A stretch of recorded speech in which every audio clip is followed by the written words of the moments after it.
பொதுவாக இயக்குனர் ஏஆர் முருகாஸ் படங்கள் அப்படின்னாவே நிச்சயமாக அவருடைய திரைக்கதை வந்து வேற லெவலில் இருக்கும். அதற்கு மிக முக்கிய காரணம் அவருடைய வில்லன் கதாபாத்திரம். ஸோ தன்னுடைய ஒவ்வொரு படத்துலையும் ரொம்ப வலிமையான வில்லன் கதாபாத்திரத்தை தேர்ந்தெடுத்து ஹீரோவுக்கும் வில்லனுக்குமான அந்த மைண்ட் கேமை தான் படம் முழுக்க திரைக்கதையாக்கி இருப்பார். ஸோ அதனாலேயே முருகாஸோட படங்கள் திரும்ப திரும்ப பார்க்குற அளவுக்கு ரொம்ப ரொம்ப சுவாரஸ்யமாக இருக்கும்.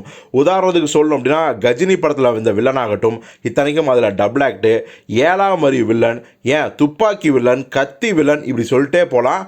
ஸோ அந்த வரிசையில் இப்போ தான் இயக்க போகிற தன்னுடைய சிவகார்த்திகேயன் படத்துலையும் பார்த்தீங்கன்னா ஒரு மிகப்பெரிய ஆக்ஷன் ட்ரீட்மெண்ட்டை வந்து கதையில் வச்சுருக்காரு.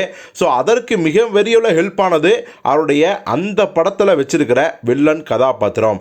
ஸோ ஹீரோவான சிவகார்த்திகேயன் கேரக்டருக்கு ஒரு மிகப்பெரிய சவாலாக இருக்கக்கூடிய கேரக்டர் தான் வில்லன் கேரக்டராக. ஸோ அந்த அளவுக்கு ரொம்ப ஸ்ட்ராங்காக வடிவமைச்சிருக்காரு. அதே சமயத்தில் அந்த கேரக்டரை பண்ண போகிறவர் கிட்டத்தட்ட மக்களுக்கு பரிச்சயமானவராகவும் இருக்கணும், அதுக்காக ரொம்ப பிரபலமாகவும் இருந்துடக்கூடாது.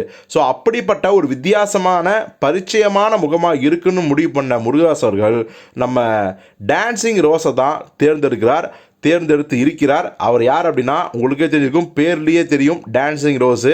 அதாவது நம்ம பா ரஞ்சித்தோட சார்பட்டா பரம்பரையில் வந்து டான்சிங் ரோஸ் அப்படிங்கிற கதாபாத்திரத்தின் மூலம் வேற லெவலில் தெரிக்க விட்டவர் தான் சபீர்.